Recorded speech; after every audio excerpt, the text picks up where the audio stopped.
সালাম স্টিল ভোটের গাড়ি নিয়ে শরীয়তপুর সদরে চৌরঙ্গি মোড়ে রয়েছেন প্রতিনিধি রুকনুজ্জামান পারভেজ। সেখান থেকে ভোটের খবর জানাচ্ছেন তিনি। প্রিয় দর্শক, এই মুহূর্তে আমি রয়েছি শরীয়তপুরের চৌরঙ্গির মোড়ে ভোটের গাড়ি নিয়ে। আমি যদি জানাই, শরীয়তপুরে মোট 3টি আসন রয়েছে। 3টি আসনেই কিন্তু প্রার্থীরা মাঠে দৌড়ঝাঁপ করছে এবং ভোটারদের দ্বারে দ্বারে ভোট চাচ্ছেন।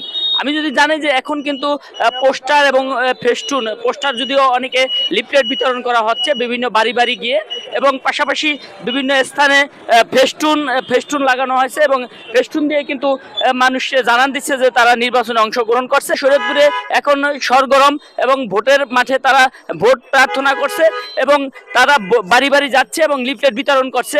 এই ছিল সর্বশেষে সালাম স্টিল ভোটের গাড়ি থেকে শরীয়তপুরের চিত্র।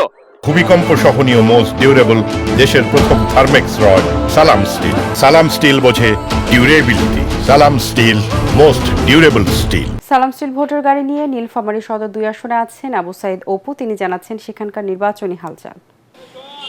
দর্শক, সালাম স্টিল ভোটের গাড়ি এখন নীলফামারী সদর 2 আসনে। আমরা এই সদর গুরুত্বপূর্ণ আসনটির 15টি ইউনিয়নে সকাল থেকে বিভিন্ন এলাকায় গিয়েছি, পাড়ায় গিয়েছি, মহল্লায় গিয়েছি। আমরা ভোটারদের সঙ্গে কথা বলেছি।